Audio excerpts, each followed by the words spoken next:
अस्सलामुअलैकुम, मैं हूं फ़ाइज़ा मलिक और आज हम बात करेंगे कि पाकिस्तान एक दफ़ा फिर से एक ऐसे मोड़ पर खड़ा है जहां सिक्योरिटी, सियासत और रियासती ज़िम्मेदारी एक दूसरे से अलग नहीं रह सकती।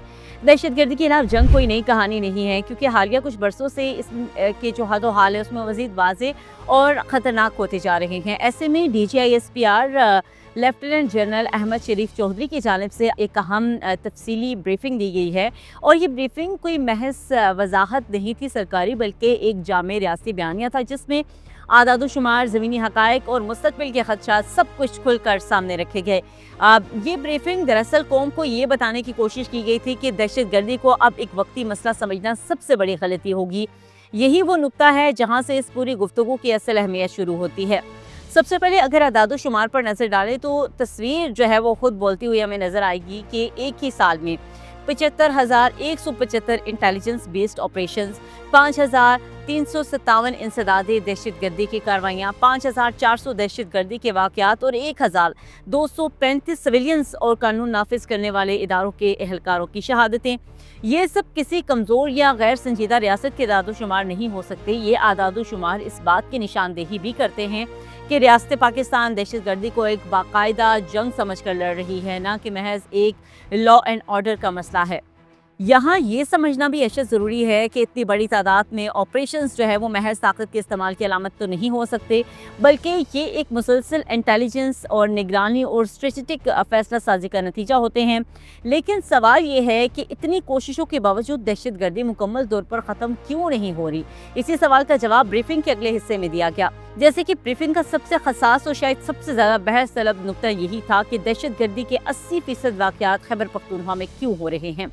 यहाँ बात किसी सूबे को मोरद इल्ज़ाम ठहराने की बिल्कुल भी नहीं है, बल्कि एक हकीकत की निशानदेही की गई है।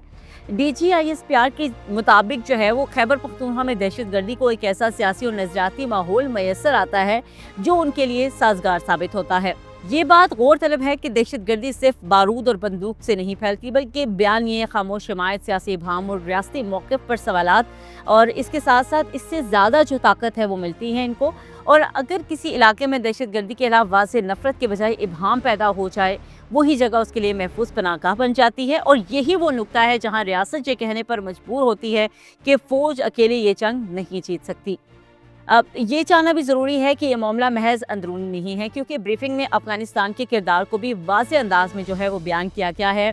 2021 में अफ़गानिस्तान में जो तब्दीली आई, दोहा मुआहिदा हुआ, फिर जो वादे किए गए थे अफ़गान सरजमीन दहशत गर्दी के लिए इस्तेमाल नहीं होगी, लेकिन ज़मीनी हक़ाइक़ ये हैं कि आज भी बेशतर दहशत गर्द तंजीमें अफ़गानिस्तान में मौजूद हैं, मुनज़्ज़म हो रही हैं और सरहद पार हमले भी कर रही हैं।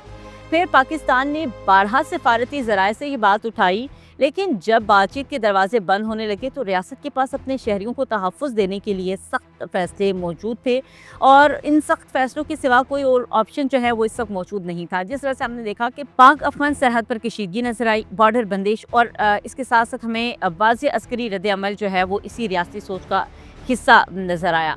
फिर ब्रीफिंग में एक और चीज़ जो है वो वाज़ेह की गई कि दहशत गर्दी सिर्फ मुकामी मसला नहीं है, बल्कि ये एक प्रॉक्सी जंग है। जिस तरह से हम देखते हैं कि जिस भी तरह से हम देखें कि जिस पे बैरूनी अनासर जो हैं वो शामिल होते हैं, फिर भारत पर इल्ज़ाम कोई नारा नहीं है महज, बल्कि ये एक स्ट्रेटेजिक हकीकत के तौर पर पेश किया गया कि मार्का हक के बाद दहशत गर्दी में इजाफे को महज इत्तफाक करार देना मुश्किल हो जाता है, ख़ास तौर पर जब दहशत गर्दों के पास जदीद जो है वो असलहा मौजूद हो। अब ये वो जंग है जिसमें दुश्मन सामने नहीं आता, बल्कि बच्चों, ख़वातीन, मसाजिद और अवामी मकामात को ढाल बनाता है। ब्रीफिंग में इस बात पर जोर दिया गया कि पाक फौज सिर्फ दहशत गर्दों और उनके सहूलतकारों को निशाना बनाती है, और यही वो फ़र्क है जो एक रियासत और दहशत गर्द तंजीम में होता है। अब कुछ बात करेंगे फितनल खवारिज के हवाले से, चूँकि फितनल खवारिज के हवाले से भी ब्रीफिंग में दो टोक बात की गई है, और वाज़ेह ये किया गया है कि उन अनासर का ना इस्लाम से कोई ताल्लुक़ है, ना ही पाकिस्तान से। ये एक नज़रियाती जंग भी है जहाँ दीन के नाम पर फसाद को रोकना रियासत की जिम्मेदारी बनती है। यही वजह है कि दहशत गर्दी के खिलाफ जंग को सिर्फ सिक्योरिटी ऑपरेशन नहीं, बल्कि फ़िक्री और नज़रियाती मार्का भी करार दिया गया है। इसी तनाज़ुर में नेशनल एक्शन प्लान का जिक्र भी सामने आया, और जिसके ऊपर तमाम सियासी जमातों का इत्तफाक होना एक अहम हकीकत है। जब इत्तफाक मौजूद हो तो फिर अमली सतह पर इबहम क्यों, यही सवाल ब्रीफिंग के ज़रिए कौम के सामने भी रखा गया। और ब्रीफिंग का जो मजमूई पैगाम था वो यही था कि दहशत गर्दी के खिलाफ जंग किसी एक इदारे की नहीं, बल्कि पूरी कौम की जंग है और ये तासर सिर्फ फौज की जंग है, ये बिल्कुल गलत होगा। दरअसल दहशत गर्दी के बयानियों को तक़वियत देता है, और अगर हम ये कहें कि रियासती इदारे एक सफ़ में खड़े हों और सियासी इख्तलाफ को कौमी सलामती से अलग रखा जाए, तो ये उसका जो जंग का नतीजा है इससे मुख्तलिफ हो सकता है।